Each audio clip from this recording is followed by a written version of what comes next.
Good to have you with us here on this Tuesday edition, Ed Schultz News and Commentary. There's this ship out there called the GOP, and it's taken some big tornadoes, but it just won't sink. I mean, the ship's got holes in it, but it ain't sinking, according to Donald Trump. Trump, very Rovian in his actions. Now on the offensive against House Speaker Paul Ryan, saying that he's weak and has no leadership.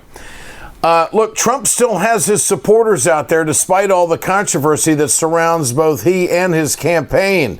This is Congressman Steve King, Iowa, middle of the country, saying we can't bail out on the ship. I'm hearing from some of my Republican colleagues and some of the leadership that they aren't really telling me how they're going to vote. They just say they're not going to any longer actively support and campaign for Donald Trump. I think that's a mistake. I think that drags the entire ticket down. I think if we support our presidential candidate and the platform and the agenda, then that lifts everybody up. The better Donald Trump does, the better everybody out here on the ticket does all across America. This is not a hard... to save the ship. Steve King from Iowa. Well, guess what? John McCain, he remembers how he was treated by Donald Trump. He's got this for him. I think I might write in Lindsey Graham. He's an old good friend of mine, and a lot of people like him. The fact is, I can't, seriously, I cannot vote for either one. I just worry, frankly, and this probably has nothing to do with this debate, but I worry about the future of the Republican Party. We're going to have a lot of work to do after this election is over. But not all fat rats are leaving the ship. Listen to Governor Chris Christie, who's filling in on the fan in New York City. Might be a job opportunity there. Listen to this. Let's be really clear. It is completely indefensible, and I won't defend it and haven't defended it.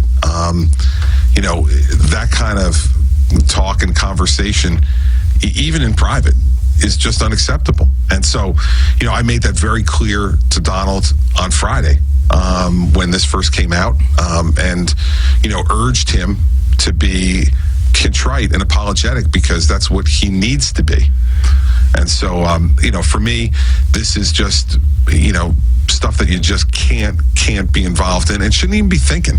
Well, let's see. When he's done as governor of New Jersey, and he will be because he's so horribly unpopular, and Trump isn't going to win, so Christie's not going to get a job in the Clinton administration, so he might as well do some talk radio. So he's filling in on the fan, WFAN in New York City. You know what that is? That's an audition tape. That's what that is. All right, on CNN, here we go with Ben Carson. Oh, that locker room talk. That shit happens all the time, man. What I am saying is that kind of banter goes around all the time. Is it the right kind of thing to do? Absolutely not. So you've heard people talking Absolutely like this? Not. I've heard people talking like that. Of course.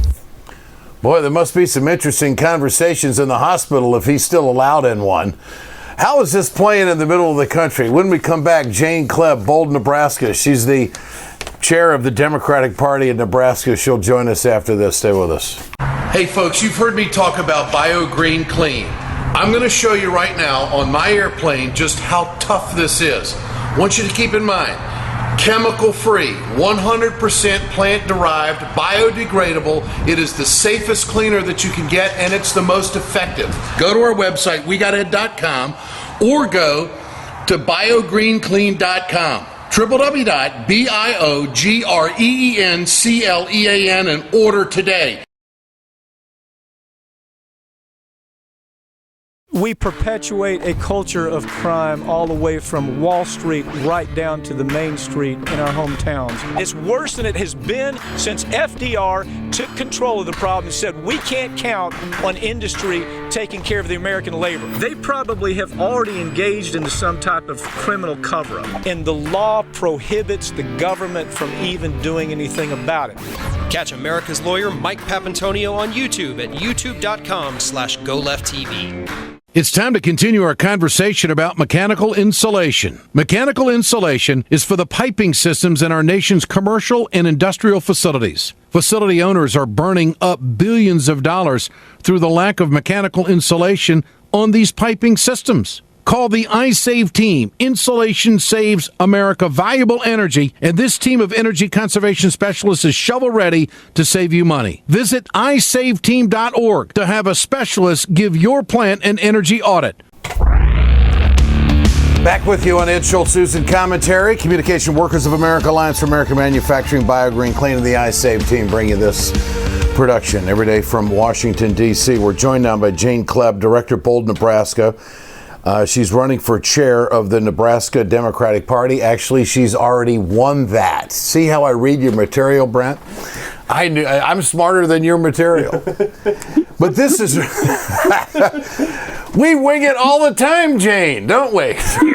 Isn't that how we win elections and win campaigns? I tell you what. You know what? I want to get your take on the Trump on the Trump campaign right now. I mean, it clearly is Hillary Clinton's race to lose at this point. I mean, the ship has holes in it, but it's not sinking. That's what the Republicans are trying to sell us on right now. Is this election over? Your sense from the middle of the country, Nebraska? I mean, you can't ever say it's over till Election Day and the results come in, right? And there's still a bunch of folks in rural America who have yet to hear Secretary Clinton really address some of their major concerns. I mean, you know, property rights is a big issue in middle America as natural gas, which Hillary Clinton supports, and tar sands pipelines keep on knocking on farm and ranch doors. She's yet to address that issue. It's a perfect issue for her to address, for her to simply say she's against eminent domain for private game. But on the other hand, Ed, I have to tell you, I cannot actually name a farmer or rancher that I work with in Nebraska that supports Donald Trump. So they may not love Hillary Clinton, and they may actually not even vote for anybody at the top of the ticket. They think, to use their words, that Trump is an arrogant son of a bitch. But, you know, I think it's a real problem in our body politic that voters don't feel like they have somebody who's actually having their back. What is the biggest lift that Hillary Clinton has in the last 28 days? I mean, what does she have to, what else can she do? I mean, I know you mentioned a couple of things, but to close this out, what do you think her best strategy is? I actually think, you know, the campaigning that she's about to do with Al Gore is right on target. I do think that they can and should be shoring up the progressive base.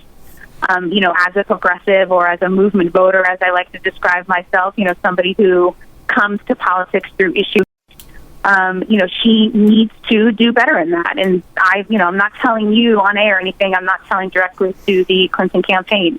And I think that that's actually a very easy process for them to shore up, because not a single one of us know and think that Donald Trump would be a better president than her. Well, you know, Al Gore, when you think about it, no one on the planet from the United States of America has been more in the forefront when it comes to climate change and what changes this country has to do in dealing with climate than Al Gore.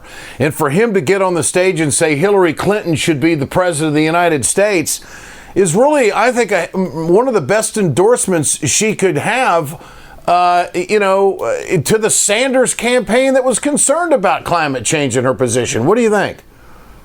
Yeah, I mean, when you really talk to a lot of progressive voters, they're essentially saying, you know, there's some top issues for them. Climate change is definitely on the top of the list. It's one of the top 3 issues that we talk about. And I think sometimes campaigns don't kind of address it head on because they are listening to old school pollsters who keep on saying that you have to talk about jobs and the economy.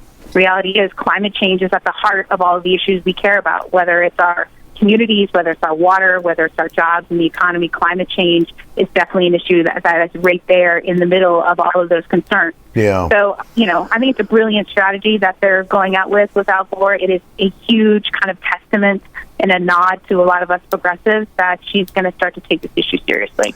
All right. How is the Trump tape playing in the middle of the country? You're in the Bible Belt from North Dakota down to Texas. There is no question that the Christian conservatives are wrestling with this right now. The language that was used, the demeanor that was exposed, and the play along by Billy Bush is damaging in his career. What's it going to do to Donald Trump? I mean, Ed, you and I are cut from the same cloth. You know, we like to visit with folks, whether we're getting a cup of coffee or fueling up our car. So, you know, I've definitely been talking with people, and anywhere you go, people are just disgusted. I think folks realized that Trump was kind of a reality star TV candidate, but nobody ever imagined the type of words coming out of his mouth. It is not only violating for women, it's also terrifying that he keeps on justifying it as a locker room talk. For me, it's actually worse that he keeps on saying, oh, it's no big deal, it's just locker room talk. No, you talked about me, my daughters, grabbing us by our vagina and thinking that that's okay because you are in power. That is a real problem. I don't know how they're going to get around it. I don't know how Trump recovers from this. A lot of people think that there's just no way he can. Hillary Clinton has an 11-point lead, according to a PRR/Atlantic poll released today. All of them seem to be trending in that way, which brings us to the next big event, which will be the debate in Las Vegas next week. Put yourself in her campaign. What's your advice? You know, I think Trump knows that he's not going to win. And so at this point, he's worried about what his next step is. And there's been lots of rumors about what that next step is going to be, whether it's going to be, you know, just completely being the kind of leader of the alternative right or alt-right movement. From my perspective, that's what I see him doing. He's going to set up himself to create a media empire with the alt-right. So he doesn't have to be a responsible politician or a responsible candidate or a kind of, you know, party bearer who's holding on those principles. I think Secretary Clinton should continue to brace herself for Donald Trump being nasty, for him continuing to bring up, you know, sexual things of the past of their marriage. And I think what she did in the kind of last debate was right on. But I also think she should be a little bit more, you know, kind of out there and just a little bit more outgoing, if you will. Okay. Definitely more in touch with her emotions, because I think that's what we all like when she does that. She did that in the first debate, not as much in the second. Yeah. All right. Jane Kleeb with us. She's the chair of the Democratic Party in Nebraska, director of Bold, Nebraska. I want to ask you this final question. I think all of us in the news business are making the calculation that had this tape not come out, that the emails that are being released by WikiLeaks that show communication with inside the Clinton campaign are very revealing about, number one, her speeches to Wall Street, saying that there has to be a public position and a private position.